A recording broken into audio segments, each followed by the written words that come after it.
Hi friends, आप देख रहे हैं आपका अपना यूट्यूब चैनल एग्जामदीप। आज है भाई 4 हमारी सितंबर। तो कल रात तक की जितनी भी न्यूज है उनसे बनने वाले क्वेश्चन को हम देखेंगे। तो स्पेशली क्लास जो हमारे यूपीएससी से रिलेटेड है, तो सभी एग्जाम की दृष्टि जो भी है जो देख सकते हैं। तो स्टार्ट करते हैं भाई हमारी क्लास। तो फर्स्ट हमारा टॉपिक है what is the glass ceilings for womens. A class selling is the terms of use of the represent and the invisible barrier that is the prevent to women from the being the promoted to jobs and management and other sector। क्या होता है, जैसे देखो इसमें pick में दिखाया गया है भाई, महिलाओं के लिए कांच छत और जो उसका जो पितृसत्ता से संबंध, ये है हमारा पहला टॉपिक जो है। तो कांच छत के एक अदृश्य बाधा है जो प्रतिनिधित्व करने वाले इस्तेमाल किया जाने वाला शब्द है जो महिलाओं को किसी नौकरी, विशिष्ट कार्य क्षेत्र, संगठन, प्रबंधन सीख नौकरी जो पदोन्नति होती है उससे रोकता है।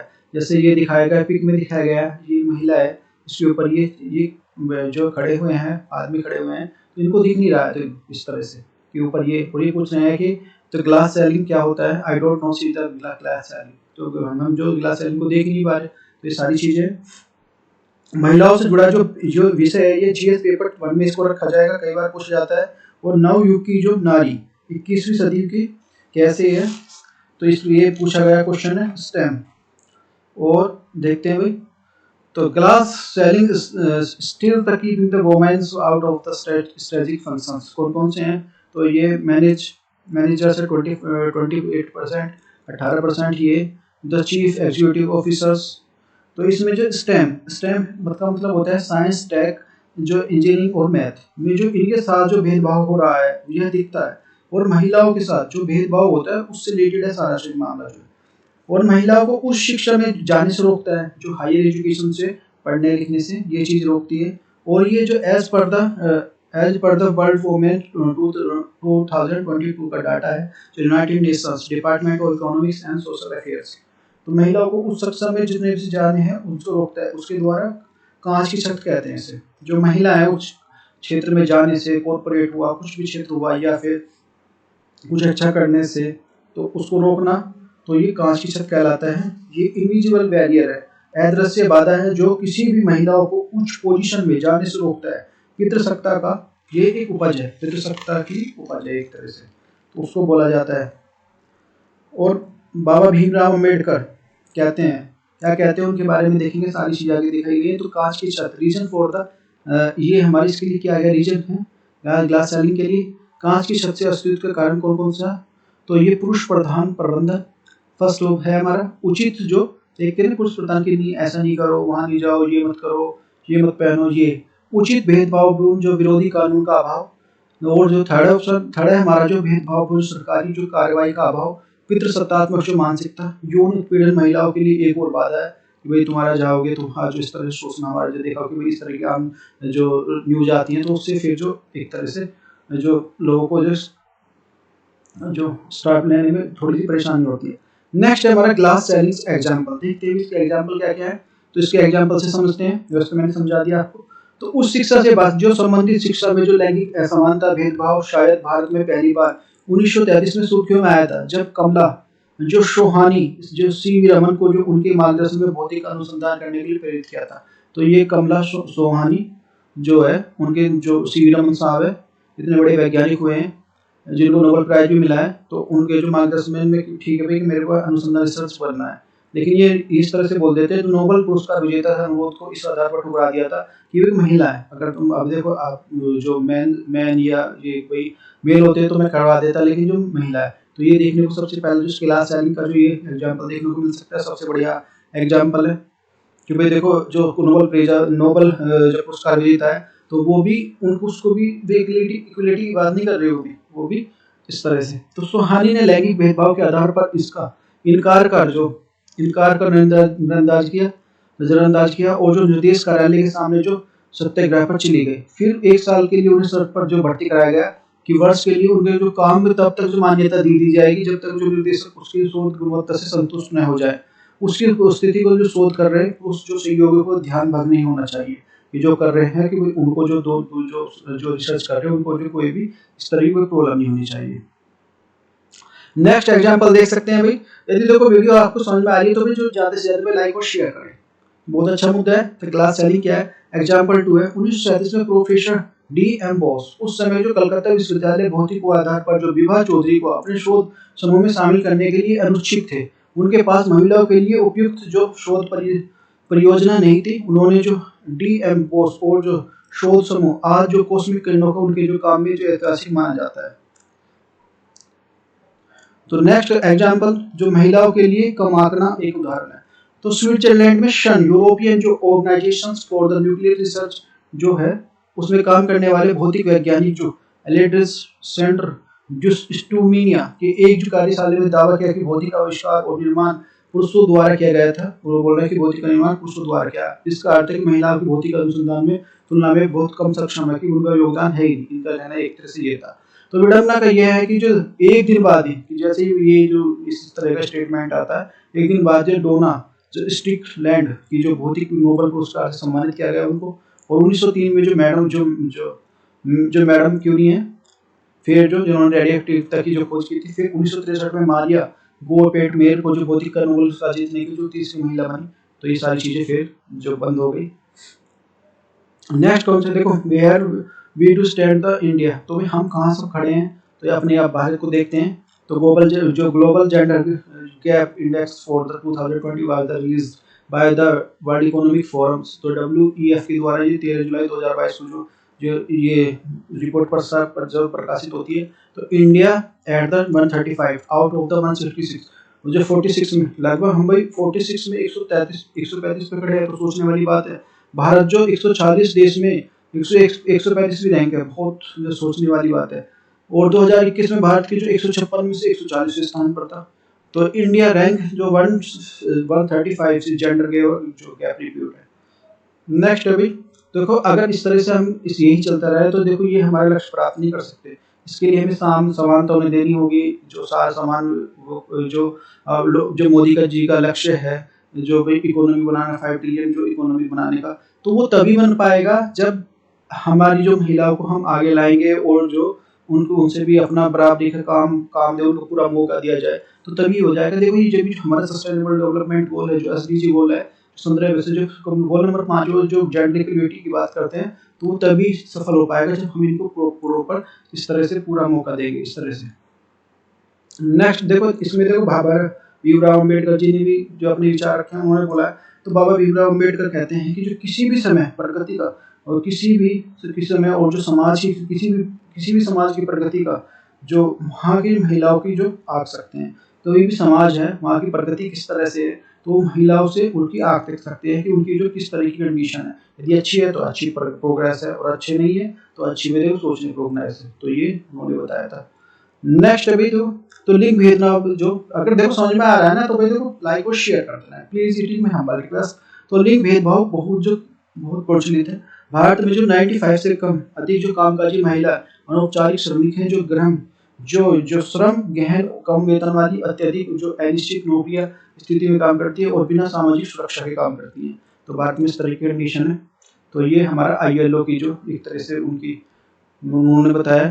फिर है इंस्टीट्यूट गवर्नमेंट। तो ये हमारा जो institution of farmings for gender gap जो एडवांस, तो ये गति क्या है, तो विज्ञान और जो प्रौद्योगिकी विज्ञान के तहत जो विज्ञान गति को लैंगिक समानता को बढ़ावा देने के लिए एक पायलट परियोजना है। यहाँ ये इसमें पोषण के माध्यम से अनुसंधान प्रगति में ज्ञान को भागीदारी कराना है। तो विज्ञान प्रौद्योगिकी विभाग की तरफ से जो महिला जो वैज्ञानिकों को विज्ञान और प्रौद्योगिकी प्रोत्साहित करने का एक योजना है ये गति, जो साथ में महिला वैज्ञानिकों पर जो पारिवारिक कारणों के सोच छोड़ने से जो रोकना है कि भाई वो बीच में ना रोक पाए जो किसी चीज को, पैसे को लेकर किसी चीज को। तो स्टेम वुमेन्स का पार्टनरशिप क्या है, राइटर से क्या कहता है। अभी इन सभी प्रयासों के बावजूद अभी एक लैंगिक पूर्वाग्रह है कि जो कायम पूरी तरह से हटा नहीं गया है। विश्व स्तर पर जो महिलाएं अभी भी एक जो कम प्रतिनिधित्व वाली जो आबादी है, विशेष रूप से जो विज्ञान प्रौद्योगिकी और इंजीनियरिंग गणित जो स्टेम की बात करता है तो उसमें। और जो अकॉर्डिंग टू यूनेस्को, तो यूनेस्को की क्या है, तो कोड तो girls womens of the education STEM 2021 ranking में है। और जो only the 35% the STEM student are the higher education, जितने भी है उन जो स्टेम स्टूडेंट है, जो साइंस S फॉर साइंस है, और T for technology, E for मैंने जो इंजीनियरिंग, और M फॉर मैथ। तो स्टूडेंट है वो हायर एजुकेशन में रुक जाती है, पीएचडी वगैरह, फिर आगे जो यहाँ तक ग्रेजुएशन तक तो ठीक है। तो ये क्या है, कड़ी सच्चाई क्या है देखो, तो ये कड़ी सच्चाई ये है जो only 17 womens have the Nobel prizes in the physics, chemistry and medicine since the Marie Curie the 1903 1903 से, और कंप्रेस्ड फिर 572 मैन स्टिल अब तक जो 2017 तक 572 को मिल चुका। तो वहाँ कितनी है, तो रेशियो बहुत कम, इसलिए 1903 में एडम क्यूरी के बाद जो केवल 17 महिलाओं को भौतिक रसायन और क्षेत्र में नोबेल पुरस्कार जीता है। पुरुषों की तुलना में जो ये 2017 तक अवसर 572 है।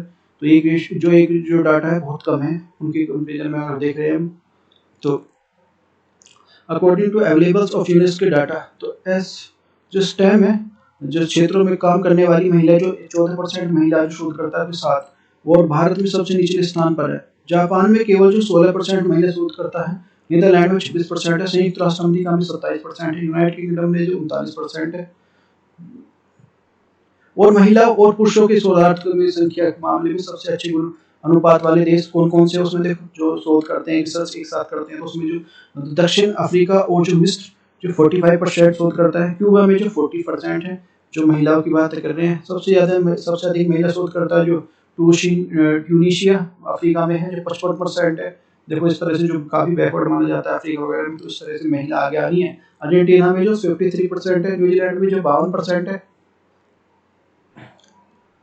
और जो है सिचुएशन इन इंडिया, भारत में लगभग जो 43 महिलाएं जो स्टेम दुनिया की सबसे ज्यादा एक स्नातक आबादी का गठन करती हैं, लेकिन केवल जो 14% महिला शैक्षणिक संस्थानों विश्वविद्यालयों में शामिल होती हैं। जो अनुसंधान में महिलाओं की भागीदारी काफी गिरावट आई है। पुरुषों में जो 73% की तुलना में जो 27% जो महिलाएं। इस प्रकार जो विश्वविद्यालय और अनुसंधान संस्थानों में महिला जो संख्या की काफी कम है, संख्या जो काफी कम देखने को मिलेगी। तो missing the womens in the STEM, अधिकांश जो महिलाएं जो स्टेम है संस्थाओं में महिलाओं की जो प्रोफेसरों के पद पर जो 20% का कब्जा करती हैं, उस 20% करती हैं, बाकी जो 80 पे जो वो जो मैन है। उदाहरण के लिए देख सकते हैं, देखो सबसे बड़ी एग्जांपल बताया आईआईटी मद्रास में 314 प्रोफेसर में केवल जो 31 है, तो 10.2% हो गया। और आईआईटी बॉम्बे में जो 143 प्रोफेसर में से जो 17.5% है, इसमें केवल जो 25 महिलाएं। Board of the government of council of institute of higher education जैसे निर्णय वाले निकायों में महिलाएं जो प्रतिभागियों की संख्या बहुत कम है। तो अपने आप में जो बहुत सोचने वाले विद्या है। तो women leads the corporate world, तो ये वुमेन जो उसमें भारत में कॉर्पोरेट क्षेत्र में वरिष्ठ प्रबंधन की महिलाओं की संख्या जो 39% वैश्विक औसत से अधिक है।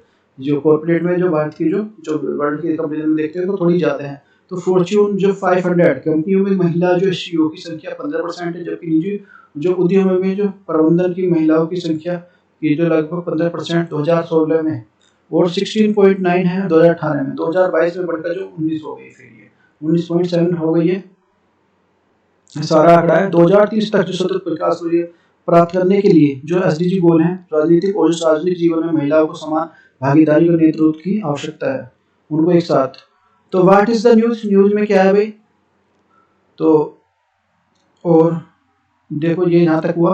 अब देखो नेक्स्ट हमारा नेक्स्ट टॉपिक है, ये है हमारा, इसमें क्या है, ये जो क्या सिविल सेवक जो किसी कानून पर अपने विचार व्यक्त कर सकते हैं या नहीं। तो व्हाट इज न्यूज, तो ये जीएस पेपर 2 का है पार्ट है, और पता होना चाहिए कि भाई सिविल सेवक है कोई भी, तो वो उसमें काम जो एक तरह से एक व्यूज है, अपने विचार रख सकता है, रख सकता है, ये रख सकता है, तो क्यों नहीं रख सकता। तो दोनों चीज को देखेंगे हम, एक जो है यूपीएससी एस्पिरेंट्स की तरफ से। तो देखते हैं भाई, तो ये क्या है, ये घटना जो बिल्किस बानो से आरोपित कहा है कि माला पहनाकर स्वागत किया। तो क्या है ये, बिल्किस बानो का केस था जब गुजरात के दंगों के टाइम था भाई, तो ये प्रेग्नेंट थी, तो बिल्किस बानो का जो रेप कर दिया जाता है, तो परिवार के सदस्यों की उनकी हत्या कर दी जाती है, और आरोपी को उनके जो आरोप से फ्री हो जाते हैं, और उनके कानून के हिसाब से। उसके बाद जो कई जो संगठन उनकी जो स्वागत करते हैं कि भाई ठीक है, एक तो ये आरोप से मुक्त कर दिए जाते हैं जो कानून अदालत से, फिर उनके जो कई जो ऑर्गेनाइजेशन उनको जो और ज़्यादा रेस्पेक्ट देते हैं और उनको भाई स्वागत करते हैं। तो उसी पर जो बिल्किस बानो का अपनी जो टिप्पणी जारी करते हुए जो दुख जाहिर करती है कि भाई देखो किस तरह से हो रहे हैं, जो जिन्होंने मेरे साथ इस तरह किया, उन्हीं का लोग जो आदर सम्मान कर रहे हैं, उन्हें एक अच्छे नज़रिए से देख रहे हैं। तो फिर क्या होता है, सेंट्रल जो सिविल कंडक्ट रूल्स की बात करें तो क्या है, जो बिल्किस बानो का आरोपित में रिहा की माला पहनाकर स्वागत। तो तेलंगाना के एक वरिष्ठ आईएएस अधिकारी जो स्मिता जो सभरवाल ने सुश्री बानो के समर्थन में अपने निजी खाते से ट्वीट किया कि उनके समर्थन में कि वे परेशान और दुख को देखते हुए आईएएस अधिकारी ने गुजरात सरकार के फैसले पर सवाल उठाया। तो गुजरात जो सरकार के फैसले पर, इसलिए क्योंकि देखो गवर्नमेंट का बहुत बड़ा रोल होता है, गवर्नमेंट का भी। तो स्टार्ट ऑफ द कंट्रोवर्सी, तो कंट्रोवर्सी होना स्टार्ट जो हो गया है, तो क्यों है, तो यह कहा गया कि आईएएस अधिकारी 1964 के केंद्रीय सिविल सेवा आचरण जो अधिनियमों का उल्लंघन कर रहे हैं। तो क्या है भाई ये, तो सेंट्रल सिविल कंडक्ट रूल्स 1964, ये रूल्स में कहा गया है कि कोई भी सिविल सेवक जो राज्य सरकार या केंद्र सरकार की किसी भी नीति या कानून का, नीति राज्य की हो, सेंट्रल की हो या फिर स्टेट की हो, किसी के भी निर्णय का आलोचना नहीं कर सकता जिससे राज्य और केंद्र सरकार की छवि खराब हो या राज्य में तनाव बने। तो ये कहा गया इस तरह से। तो ये हमारा कौन सा है, तो सेंट्रल सिविल जो service conduct rules 1964 rules 9 the rules central civil service conduct और रूल्स। तो ये कहा गया कोई भी सिविल सर्विस जो इस तरह का भाई वो नहीं करेगा, कोई भी अपनी राय नहीं देगा जिससे कोई सेंट्रल की और स्टेट की कोई भी छवि खराब हो उसमें जो रूल्स रेगुलेशन में। तो ये है व्हाट इज द इश्यू, कानून और शासन के मामले में व्यक्तिगत विचार करने के लिए सिविल सेवक को स्वतंत्रता पर बहस। तो क्या नियम है, संविधान के अनुच्छेद 19 में भाषण की अभिव्यक्ति और स्वतंत्रता का उल्लंघन जो नहीं है, ये कर सकता है कि अपनी अभिव्यक्ति है जो आर्टिकल 19 कहता है अभी, तो उसमें कर सकता है। तो हम देखो बीच का रास्ता निकालेंगे कि एक बार कहेंगे हाँ एक बार नहीं, तो क्यों, तो क्या है, सिविल सर्विस जो सर्वेंट है the express they are the views on law of the governments, कर सकता है। तो यस रीजन पहले देखो हम देखेंगे क्यों कर सकता है। तो इस देश में जो नागरिकों को संविधान के तहत जो अभिव्यक्ति की स्वतंत्रता का जो मौलिक अधिकार दिया गया कि भाई आर्टिकल 19 के तौर पे हमें जो अपने एक्सप्रेस आइडिया एक्सप्रेस जो ये कुछ भी है व्यूज है वो रख सकते हैं हम। यद्यपि राज्य की जो प्रभुसत्ता स्वतंत्रता और संबंधों स्वास्थ्य जो नैतिक और सामाजिक सुरक्षा के हित में जो उचित प्रबंधों का अधीन है उसे जो ट्वीट करने के लिए अधिकार है, तो वो ट्वीट कर सकती है। तो इसमें कहा गया लोकतंत्र के सरकार की आलोचना करने का अधिकार जो मौलिक अधिकार अनुसंधान ब्रिटिश काल का है, तो वहां से कर सकता है। ये क्या नेक्स्ट क्या है 2020 द जजमेंट ऑफ द तो Lipika Pauls and the state of the Tripura. तो इसमें क्या है, त्रिपुरा के उच्च न्यायालय ने कहा कि एक कर्मचारी के रूप में कोई भी स्वतंत्रता भाषण जो अधिकार जो रहित अधिकार से रहित नहीं है, एक मौलिक अधिकार में वैध बताया गया उस कानून को दोबारा कम किया जा सकता है। केवल एक कर्मचारी होने के कारण जो अपनी विचार व्यक्त करने का रोका नहीं जाएगा कि अपनी विचार भाई तुम आईएएस ऑफिसर हो तुम अपनी जो विचार ही रख सकते हो, तुम रख सकते हो, अभिव्यक्ति की स्वतंत्रता है आपको। तो ऐसा जो 2000 जो केस में आया था, 2000 के जो केस आया था जो लिपि का, तो Paul versus the state government of Tripura. तो ये सारी चीजें हैं। और आप देखो क्यों नहीं रख सकते, आप देख लेते हैं क्योंकि हमें तो बीच का रास्ता देखना है, क्यों रख सकते हैं क्यों नहीं रख सकते। The can the civil servants express the views of law of governance, तो क्यों नहीं रख सकते। जब कोई सरकारी सेवा करते हैं तो जो आप कुछ जो अनुशासनात्मक जो नियमों के मतलब रूल्स रेगुलेशन है जो डिसिप्लिन का जो अधीन होते हैं, ये नियम किसी भी सरकारी कर्मचारी को किसी राजनीतिक संगठन का सदस्य बनाने या देश के संबंधित किसी भी बात को संबंध खेत को जो स्वतंत्र रूप से व्यक्त करने से रोकते हैं कि भाई आप जो कुछ भी ऐसा नहीं बोलेंगे कोई भी जिससे कि राष्ट्रीय जो छवि और जो राज्य की छवि को उसमें कोई और जो सेंट्रल की छवि कोई प्रॉब्लम हो। लोक सेवा सेवी के लिए कुछ जो आचरण नियम है उनके साथ में लगाया जाता है। संगठन के कार्य करने के लिए कुछ अनुशासन होना चाहिए। कौन कौन सा अनुशासन होना चाहिए, तो rules the role of the civil services of a democracy. तो डेमोक्रेसी क्या क्या कहता है, तो प्रभावी नीति निर्माण और जो विनिर्माण से महत्वपूर्ण भूमिका निभाता है। यह राजनीतिक स्थिरता के बीच में देश की जो राजनीतिक जो नेतृत्व पर जो गैर पक्षपाती सलाह प्रदान करता है।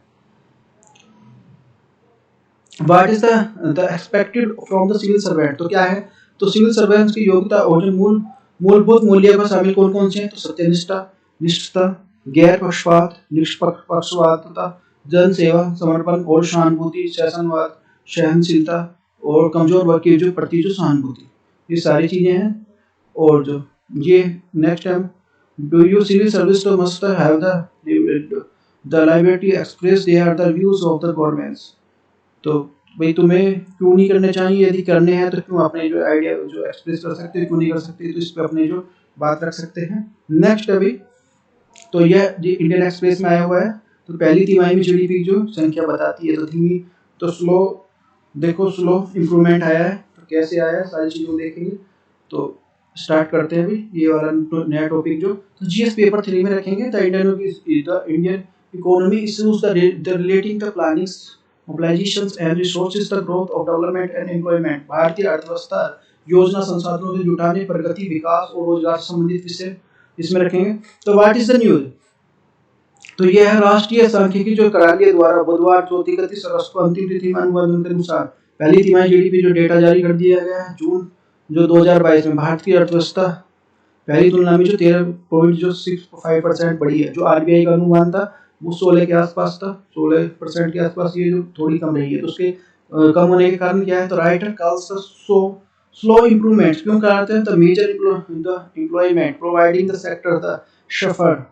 तो ये क्या है, तो एग्रीकल्चर में लगभग जो 13.3% की, मैन्युफैक्चरिंग में जो 10.5% और कंस्ट्रक्शन में जो 22.3% और कॉन्ट्रैक्ट इसमें आपका जाएगा 24.6%। तो सारी चीजें इसलिए नीचे आया। धीमे सुधार का कारण क्या है, तो निवेश को बढ़ावा देने के लिए बहुत सरकारी कंधों पर पड़ना चाहिए।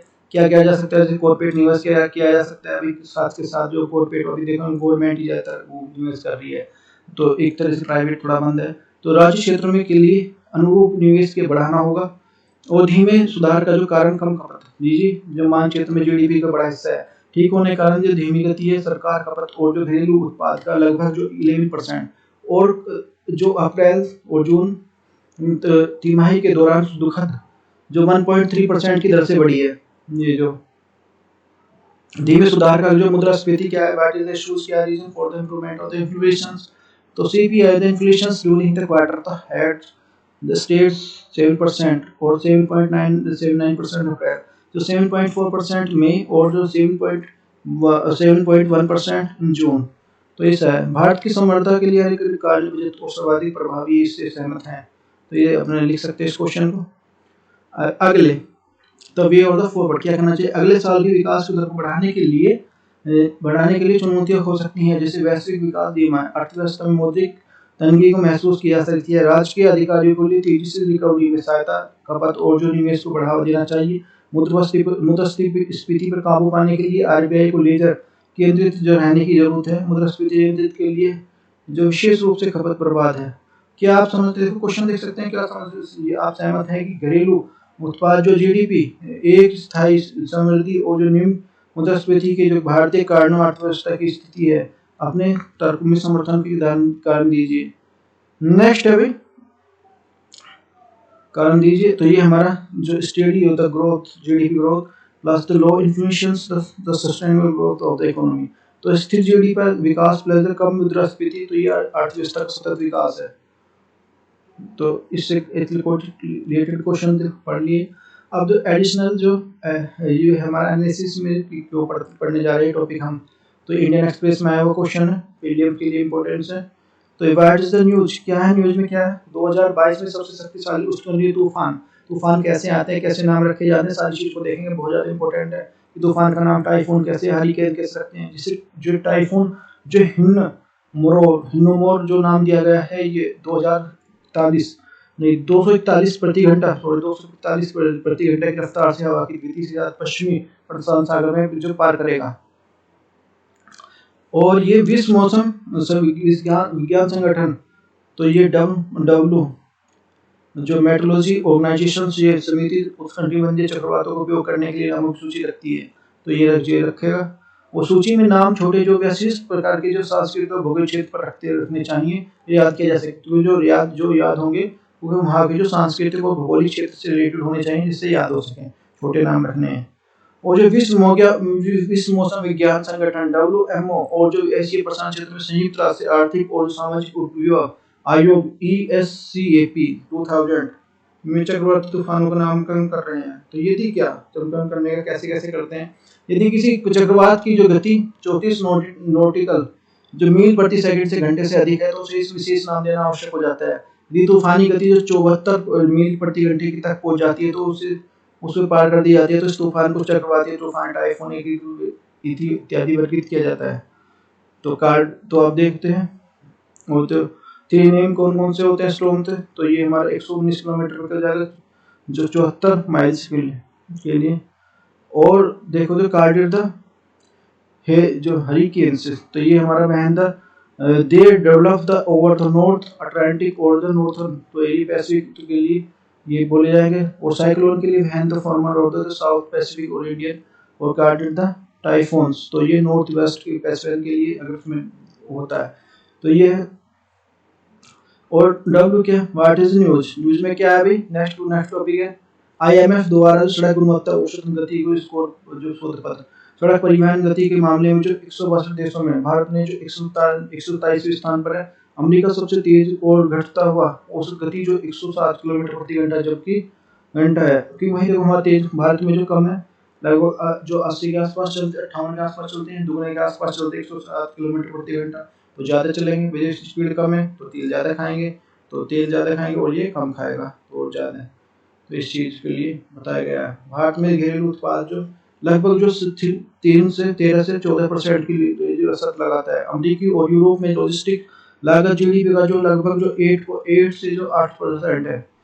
तो रसद लागत कम करने के लिए प्राथमिकता होनी चाहिए कि शक्ति को योजना को मंजूरी दी जाए कि जो कैसे बढ़ाया जाए स्पीड, जो कैसे गति शक्ति योजना के लिए घोषणा पीएम मोदी ने स्वतंत्रता दिवस पर 2021 में की थी। यह मास्टर प्लान है, इस मंच को 16 मंत्रालयों और जो प्रमुख बुनियादी द्वारा क्षेत्रों में एक साथ लगाया जाएगा।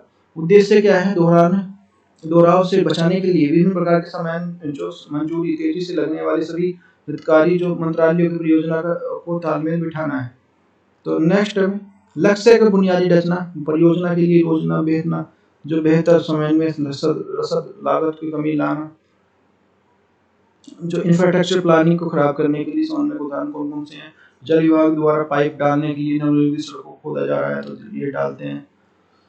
वो विभिन्न गति इंडियन लॉजिस्टिकल इंडस्ट्री जो हमारा जो है लार्जली डिसऑर्गेनाइजेशन, तो ये हमारा जो गति शक्ति की विभिन्न प्रकार की एक मल्टी मॉडल जो कनेक्टिविटी है। इसका उद्देश्य कुशल परियोजना प्रबंधन के साथ साथ जो प्रणालियों और नीतियों का जो प्रबंधन एकीकृत करना है। भारत रसद उपयोग एक काफी हद तक जो अविकसित और जो खंडित है। उदाहरण के लिए 2020 में जो लॉजिस्टिक रेल की जो हिस्सेदारी जो केवल जो 18% और हिस्सा सड़क का हिस्सा जो 71% है। भले ही जो परिवहन की किफायती पर्यावरण का अनुकूल है, सड़कों में अंतिम जो मील जो कनेक्टिविटी अधिक है। नेक्स्ट अभी तो इसमें देखते हैं हाउ विल द पीएम गति शक्ति कैसे मिलेगी। तो ये पोर्टल मौजूदा बुनियादी ढांचे को सड़कों में राजमार्ग रेलवे टोल प्लाजाओं के साथ जंगलों नदियों और जिलों की सीमाओं के बारे में जो भौगोलिक प्रदान करने के लिए एक योजना बनाने के लिए मंजूरी प्राप्त करना है। और जो पोर्टल विभिन्न प्रकार के कर्मचारियों सभी जो सेवा जितने भी प्रगति के लिए ट्रैक करने की अनुमति देता है। यह हमारे जो प्लेटफॉर्म जो लॉजिस्टिक लागत को कम करने के लिए कैसे मदद करता है। तो गति शक्ति मंच का अनुरोध किया अंतिम जो मेन कनेक्टिविटी बूस्ट करना है। वर्तमान में कई जो आर्थिक क्षेत्र जैसे औद्योगिक पार्क और जो अक्षम कनेक्टिविटी कार्य करने के लिए उत्पादन क्षमता पर नहीं पहुंच पा रहे हैं। नेक्स्ट अभी तो ये नेक्स्ट 25 ईयर द जो rulers of the India development PM सबका साथ सबका विकास सबका प्रयास ये है। और यदि देखो भाई वीडियो अच्छी लगी है तो ये न्यूज़ थी। यदि आपको वीडियो अच्छी लगी है तो वीडियो को लाइक कर सकते हैं, अपने दोस्तों तक शेयर कर सकते हैं ज़्यादा से ज़्यादा। It is my humble request, please देखो आपका अपना चैनल है, यहाँ तक पहुँचाया देखो आगे इतनी ऊंचाई तक पहुँचाइए आप अपना। तो उसके लिए तो देखो आपने इतना जो साथ दिया है वो साथ दे रहे हैं, उसका अपना प्यार दे रहे हैं चैनल के प्रति, उसके लिए बहुत बहुत दिल की असीम गहराई